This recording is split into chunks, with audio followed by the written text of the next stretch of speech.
Ассаламу алейкум туугандар, кандайсыздар? Назарыңыздарда кайрадан эле базары жок каналы. Бүгүн 14 август 2022 жыл. Мен Бишкек шаарынын чыгыш түштүгү Көк Жарда жүрөм туугандар. Ушул жактан бир сатылуучу үй бар экен, ошол жөнүндө сиздерге маалымат берейин дегем. Биринчи болуп баруу жолун түшүндүрөйүн туугандар. Мен турган жер Молдакулова көчөсүнүн жээгинде турам. Сатылуучу үй ушул жерден бир аз эле батышты карай басканда Куйурчук көчөсү 7-чи даректе жайгашкан туугандар. Бул жерден эле көрүнүп турат. Бүгүнкү чыгыштагы сатылуучу үй туугандар даяр бизнеси бар. Садик катары иштеген чоң объект болот. Видеону өткөрчү аягына чейин көзөп туруңуздар. Азыр калган маалыматтарды видеонун жүрүшүндө берем. Анан бул Молдакулов көчөсүнөн түз бир аз түшсөңүздөр сиздер Акунбаевага бара аласыздар. Бул жакта Көк Жардын Круговой деле жакын жерде жайгашкан туугандар. Мектеп садиктер деле бар. Үйүбүз өзүбүздүн азыркы учурда частный садик катары иштейт. Аны эмесе мен сатылуучу үйгө карай жол алдым туугандар. Могу чоң этаждарга ориентир алып бара бересиздер. Мынакей туугандар.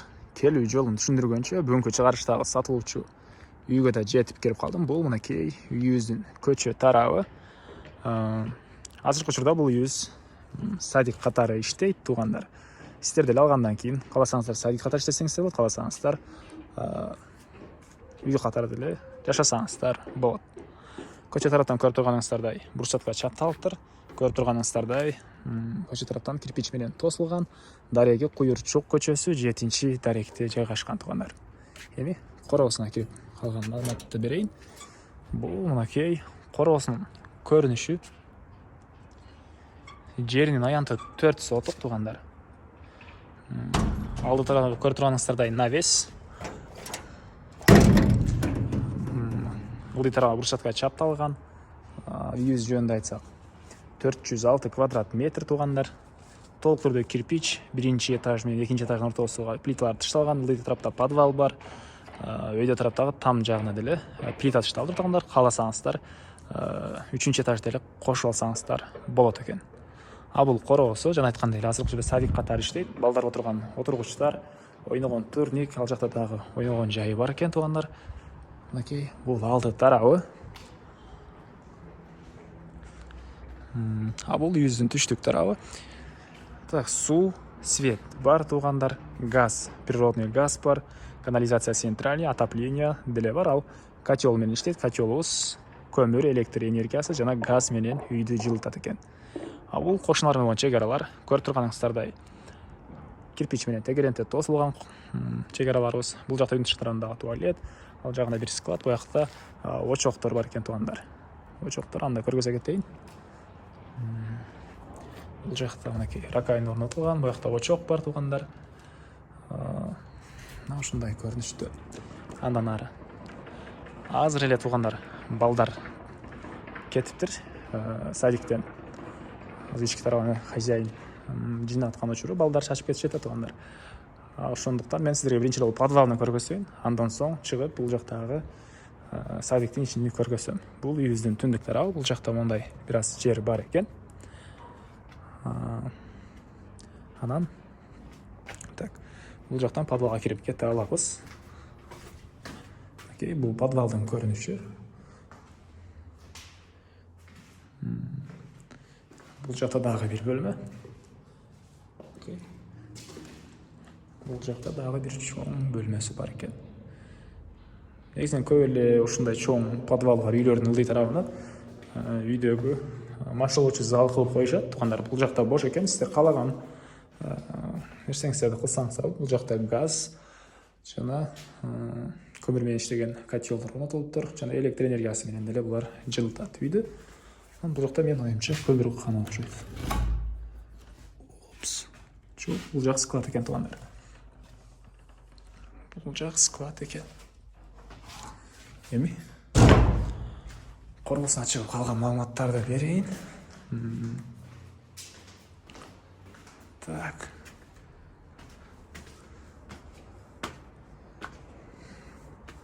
Бул жактагы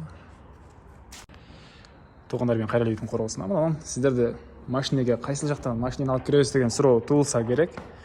Азыркы учурда үй ээлери буяка машина алып кирбейт экен. Кааласаңыздар бул жактан негизи боюнча гос регистрден мен убактылуу гаражга буяктан уруксат алып койгом дейт. Жеңил конструкция менен бул жагына көчө тарабына гараж кылсаңыздар деле болгодай жер бар экен.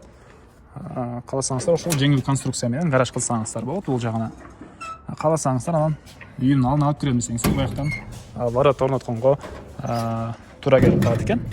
Негизи оюнча туугандар даяр бизнес. Азыркы учурда 60 баланы өзүнө сыйдыра алат экен, өзүнө ала алат экен. Бул чоң үйүбүз иштеп турган бизнес. Ошол балдар кетүүсүнү күтүп, мен кечке чейин күтүп тургам үй ээсине. Ошо кечинде келип азыр балдар кеткенден кийин тартып жаткан учурум. Бул үйүбүздүн түштүк тарабы, ал жагында черешня, өрүк жана башка бактар деле бар экен. Үйүбүздө кондиционер, отопление бар. Эми ички тараптарын көргөзөйүн туугандар. Үйүбүз 2 этаж, 406 квадрат метр, толук түрдө кирпич, сейсмопояс колонналар куюлган.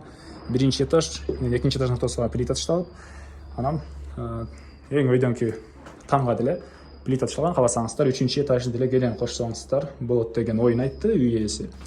Киргенде прихожка буякта. Анан ушул жерден түз кирсек, бул жак холл туугандар. Бул жерден экинчи этажга чыгып кеткен тепкичтер деле ушул жерге орнотулган. Окей. Полдору жыгачтан болгон пол, дуалдар шпаклевка, ар бир бөлмөдө отоплениянын батареялары бар туугандар. Анан могу балдар отурган отургучтар жана башка ошол бала бакчага керектүү нерселерди эгер сиздер сатып алып кайра эле бала бакча иштетем десеңиздер, баарын таштап кетем дейт. Эгер жок, керек эмес, мен жөн гана үй катары жашайм десеңиздер, буларды алып кетем дейт туугандар. Окей. Бул жакта ушул балдардын бөлмөлөрү буякта санузел. Ички тараптан раковина орнотулуп суу чыгарылыптыр. Бул жакта кичинекей балдардын бөлмөлөрү экен. Өйдө тараптар чоң балдардыкы экен, бир аз чоңураак. Бул жак кичинекей, өйдө чоңурактардыкы экен туугандар. Жатаканалары, полдору жыгачтан болгон пол туугандар. Батыш тараптан терезелер орнотулуптур. Окей, бул жакта да жатаканалар. Түштүк тараптан чоң терезелер орнотулган, кондиционер бар экен туугандар. Мына ушундай көрүнүштө. Эми сиздерге экинчи этажга чыгып, опс.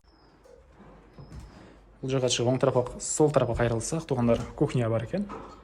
Окей.